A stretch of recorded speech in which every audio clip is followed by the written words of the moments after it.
Olá, como você está? Eu espero que você esteja bem e em paz, como deve ser, como sempre. Hoje nós estamos aqui em mais uma edição do nosso Café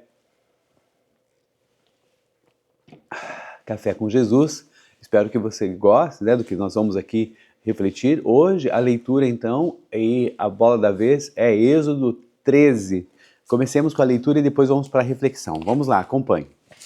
A consagração dos primogênitos. E disse o Senhor a Moisés: consagre a mim todos os primogênitos. O primeiro filho israelita me pertence, não somente entre os homens, mas também entre os animais. Então disse Moisés ao povo: comemorem esse dia em que vocês saíram do Egito, da terra da escravidão, porque o Senhor os tirou dali com mão poderosa. Não comam nada fermentado.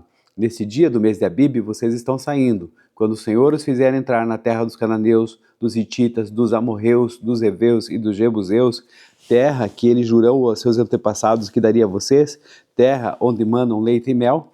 Vocês deverão celebrar esta cerimônia neste mesmo mês. Durante 7 dias, comam pão sem fermento, e no 7º dia, façam uma festa dedicada ao Senhor.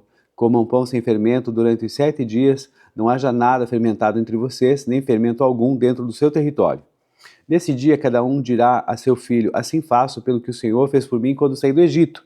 Isso lhe será como sinal em sua mão e memorial em sua testa, para que a lei do Senhor esteja em seus lábios, porque o Senhor o tirou do Egito com mão poderosa.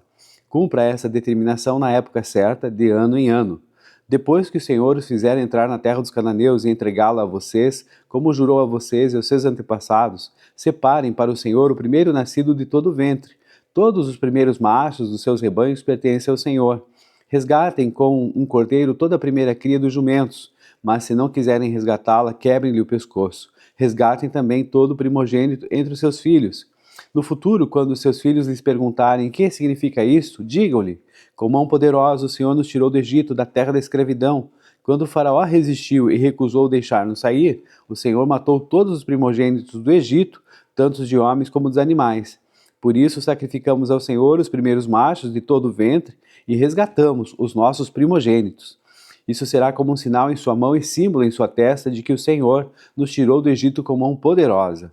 A partida dos israelitas. Quando o faraó deixou sair o povo, Deus não o guiou pela rota da terra dos filisteus, embora esse fosse o caminho mais curto, pois disse: se eles se defrontarem com a guerra, talvez se arrependam e voltem para o Egito. Assim Deus fez o povo dar a volta pelo deserto, seguindo o caminho que leva ao Mar Vermelho. Os israelitas saíram do Egito preparados para lutar. Moisés levou os ossos de José, porque José havia feito os filhos de Israel prestarem o juramento quando disse: Deus certamente virá em auxílio de vocês, levem então os meus ossos daqui. Os israelitas partiram de Sucote e acamparam em Etã, junto ao deserto. Durante o dia o Senhor ia diante deles numa coluna de nuvem para guiá-los no caminho, e de noite numa coluna de fogo para iluminá-los. Assim podiam caminhar de dia e de noite. A coluna de nuvem não se afastava do povo de dia, nem a coluna de fogo de noite. Senhor, muito obrigado pela leitura de Êxodo 13. Agora abençoa, Pai, a nossa reflexão que iremos fazer sobre esse mesmo capítulo. Pai, nos dá a tua paz, em nome de Jesus. Amém. Amém. Gente, então, Êxodo 13, esse capítulo está consolidando então a saída do Egito por meio ali das ordenanças perpétuas e inicia a jornada prática pelo deserto, sob a liderança visível de Deus. Então foram divididos aqui esses versículos aí em 4 blocos, esses 22 versículos em 4 blocos.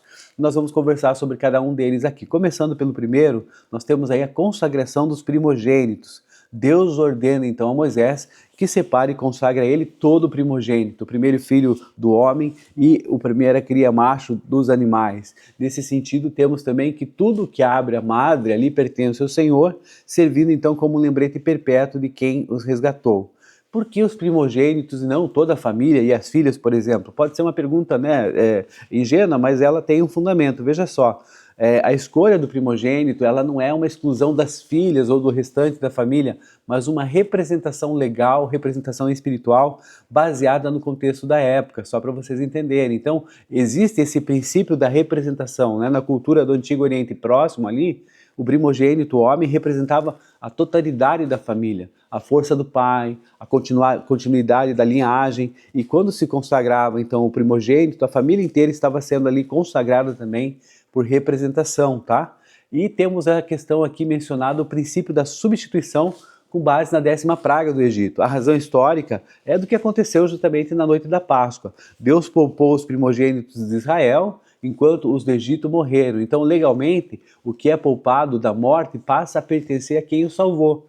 Então aqui Deus está reivindicando a posse direta desse pessoal, né? Quando ele fala ali, pois todos os primogênitos são meus, né? Ali em Números 3, 13, quando feri todos os primogênitos no Egito, separei para mim mesmo todo o primogênito. Bom, essa é uma menção, né? A gente já viu então aqui que as mulheres também elas começavam a fazer parte ali da casa de seus maridos ao se casarem, e a herança legal do sacerdócio ali, antes da instituição ali dos levitas, né? Recaíam sobre o primeiro filho homem. Essa é a primeira parte e depois nós vamos voltar a conversar sobre isso, tá bom? Então segura aí as pontas, vamos passar para o bloco 2, que é a celebração então dos pães sem fermento, dos versículos 3 até o 2. Então nesse bloco a gente vai ver ali o memorial da libertação. Então Moisés ordena ao povo que se lembre ali do dia da saída do Egito, da terra da escravidão, de onde o Senhor os havia tirado com o quê? Com mão poderosa. E essa prática, né, na terra prometida, quando entrarem na terra ali dos cananeus, hititas, amorreus, heveus e jebuseus, eles deverão celebrar esse ritual, né, digamos assim, no mês de Abib, ali comer pães sem fermento por 7 dias e no 7º dia, então, realizar uma festa para o Senhor. O fermento, então, deve sumir ali do território, né? E é isso que os pais devem explicar aos filhos, o motivo da festa, que é justamente porque o Senhor fez isso por mim quando saí do Egito. A celebração deve ser como um sinal na mão e lembrança na testa para que a lei do Senhor esteja nos lábios do povo. Então veja só, essa festa chamada dos pães sem fermento, ela é intimamente, assim, vamos dizer assim, ligada e fundida com a Páscoa que nós conhecemos. Então o povo judeu, né, eles fazem isso sempre no dia 15, ali do mês de Abib, que foi depois chamado, como nós já vimos ali, mês de Nissan, que é o primeiro mês do calendário religioso judaico. Ali cai para nós, ali entre final de março e abril do nosso calendário, e dura exatamente 7 dias, tá? Os detalhes da festa, então, o que acontece? Durante a semana, nenhum fermento pode ser consumido ou sequer encontrado, então, dentro ali das casas israelitas. Inclusive, ali a gente vai ver no filme The Chosen, não sei se você já viu isso, lá pela 4ª ou 5ª temporada, vai perceber bastante isso, né, dessa necessidade de pureza dentro das casas. E então ali nós vemos que eles comem ali o pão ázimo sem fermento, chamado de matzah, né, e para lembrar ali que a pressa com que eles saíram do Egito, sem tempo que a massa tivesse ali para crescer o pão, perdão. E aí o primeiro e o 7º dia são de santa convocação, ali sem trabalho, né, nesses dias e tal. E essa data, sim, ela existe e é rigorosamente obedecida então pelos judeus no mundo inteiro como parte das celebrações da Páscoa judaica. E na tradição cristã, que nós aqui advogamos, ela encontra então cumprimento na pessoa de Cristo. Ali quando ele fala em 1 Coríntios capítulo 5, versículo 7, livrem-se do fermento velho para que sejam massa nova e sem fermento, como realmente são, pois Cristo, o nosso Cordeiro Pascal, foi sacrificado. Então, nesse caso, há um chamado, né, para que a gente viva, então, sem esse fermento aí da malícia, da maldade. É interessante essa vinculação que nós temos aqui com a questão cristã, né? E depois temos, então, aí o bloco 3, que fala sobre a regulamentação e o resgate dos primogênitos. Então vamos conversar um pouquinho sobre isso a partir dos versículos 11 ali até o 16, e a gente percebe ali que ao se estabelecerem na terra prometida, os israelitas deverão entregar ao Senhor o primeiro nascido de cada jumento, resgatando então com o cordeiro ou quebrando-lhe o pescoço, e obrigatoriamente resgatar então cada um dos seus filhos homens. E aí nós vemos que quando os filhos perguntarem no futuro o que significa isso, a resposta deve ser o quê? Enfatizar a soberania e o custo da libertação. O texto vai nos lembrar então que Faraó, que era obstinado, né, muito obstinado ali, inclusive uma palavra que foi recorrente aí nesse período do final da escravidão, esse faraó, esse rapazinho de coração empedrado, né, com o coração obstinado, que não deixou o povo de Israel ir, e por isso o Senhor então matou na 10ª praga todos os primogênitos do Egito. E o sacrifício e o resgate agora servem como um memorial visível da mão poderosa de Deus. Então, vamos ver aqui, havia sacrifício de filhos nesse aspecto, né? Porque aqui ele está falando quando estabelecerem-se na terra prometida. O versículo 11 vai falar isso ali em Êxodo 13. Então, nesse sentido, depois que os senhores fizerem entrar na terra dos cananeus e entregá-la a vocês, e assim por diante, ele fala essa ordem. Então, será que havia essa questão do sacrifício de filhos, de homens, né? De os seres humanos? Veja só. É uma dúvida pertinente, a verdade é essa, né, dentro do contexto. E a resposta, gente, é um categórico não, absolutamente não. O sacrifício humano era uma abominação para Deus de Israel e era uma prática proibida plenamente ali. A gente vai ver isso depois ali em Levíticos capítulo 18, também o versículo 21, ao contrário dos deuses pagãos vizinhos, como a gente vai ver com Moloque, né, que era o deus dos amonitas, e nesse sentido havia essa prática para essas questões aí de outras culturas, mas no caso aqui do Deus, né, do Senhor, que nós estamos vendo, o Deus bíblico, ele na verdade não permite esse tipo de coisa de jeito nenhum. Então fique bem tranquilo em relação a isso. E o que significa essa questão do termo resgatar, comprar de volta, remir? Veja só, Deus diz que todo primeiro macho que abre a madre, inclusive os seres humanos, pertence a ele. Bom, no caso dos animais limpos, que eram considerados ali bois, ovelhas, eles eram de fato sacrificados ao Senhor. No caso de animais impuros, como o julgamento, eles não poderiam ser sacrificados, logo tinham que ser resgatados por uma substituição, por um cordeiro, por exemplo, versículo 13.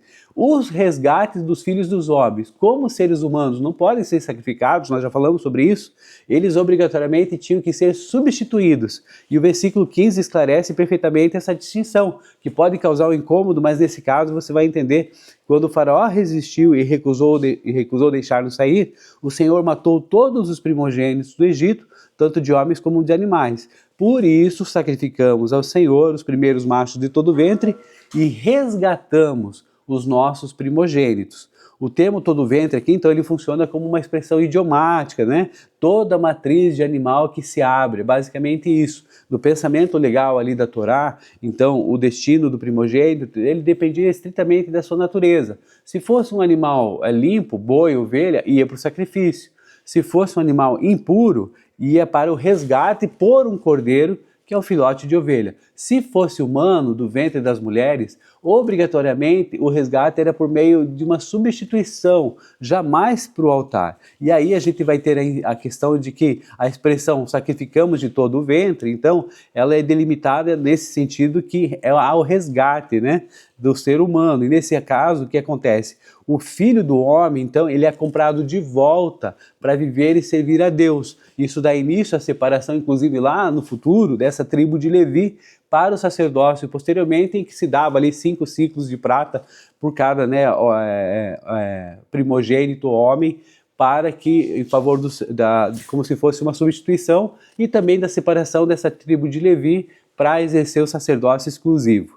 Certo? Então, superada essa parte, né, você já ficou mais tranquilo em relação a essas questões. Agora, o último bloco, 4, a rota de condução no deserto, né, a rota no deserto e a condução divina, para a gente não ter problema disso. E aí o que acontece? Nos versículos 17 a 22, Deus não levou o povo pelo caminho da terra dos filisteus. Olha só que coisa interessante, né? Embora fosse o caminho mais curto. Então vamos pensar aqui uma coisa seguinte, por que Deus queria fazer isso, né, de um caminho mais curto, mas foi por outro lado? Porque é o seguinte, gente, para evitar ali que esse povo desanimasse e voltasse para o Egito ao enfrentar ali logo de cara uma guerra. Então olha só que Deus os guiou pelo caminho em direção ao Mar Vermelho. Os israelitas saíram do Egito armados para a guerra, está colocado aqui realmente na Bíblia, preparados para lutar. Mas olha só, vamos pegar aqui outras versões. Por exemplo, na versão Nova Almeida atualizada, o versículo 18 diz assim: porém Deus fez o povo rodear pelo caminho do deserto, perto do Mar Vermelho. Os filhos de Israel saíram do Egito organizados como um exército. Então, o que acontece? O termo hebraico aqui que se usa, o shamushim, indica que eles saíram organizados como que numa formação militar. Como assim? Dividido então por tribos, por fileiras e com uma estrutura de marcha ordenada. e não como uma multidão caótica, ali em pânico, né? Uma grande massa ali, uma aglomeração de pessoas totalmente sem controle, fugindo sem rumo. Eles carregavam as armas básicas que possuíam. O problema, então, não era a falta de armas físicas, vamos pensar aqui com a gente, era o estado deles psicológico e espiritual. Eles eram escravos que tinham sido recém-libertos. Uma coisa, a gente sabe que é marchar de forma organizada, ali, né, como se fosse num exército, saindo do Egito, que ficou ali derrotado pelas pragas, né, o pessoal estava empolgado, tudo, mas outra coisa é justamente enfrentar de cara um exército profissional de guerreiros filisteus em campo aberto. Estratégia nenhuma tinha nesse caso, né? Tinha a estratégia da organização. Então Deus, como conhecia eles internamente, vê a guerra brutal ali naquele momento, vai tirar a coragem deles de modo instantâneo. E aí o que acontece? Fazendo com que eles desejassem ter a escravidão de volta. Então nesse sentido Deus também agiu de uma maneira, né, a essa questão toda. Veja só com o cuidado de Deus, porque ele compreendeu naquele monte grande de pessoas, que eram 600 mil homens, só homens, né? Não foram contadas mulheres, crianças e os animais, mas todo esse pessoal aí estava com essa situação envolvida, e aí Deus teve essa sabedoria para mostrar para esse povo que realmente o caminho mais fácil não era o caminho mais curto, entende? Nesse sentido. Depois a gente segue adiante aqui com a fidelidade à promessa, no versículo 19, Moisés leva consigo ali os ossos de José, e ele vai cumprir então rigorosamente o julgamento que fizeram ali aos filhos de Israel, sob a certeza de que Deus viria em socorro deles. Nós vimos isso já em Gênesis capítulo 50, né, que foi feito esse juramento ali perante José, ainda em vida, né? E daí, pense na cena, o povo está saindo às pressas, carregando crianças, gado também, está carregando ali os pertences, os pães sem fermento, e no meio de todo esse clamor de libertação, Moisés para e garante que um caixão egípcio está sendo transportado, levando ali os ossos de José.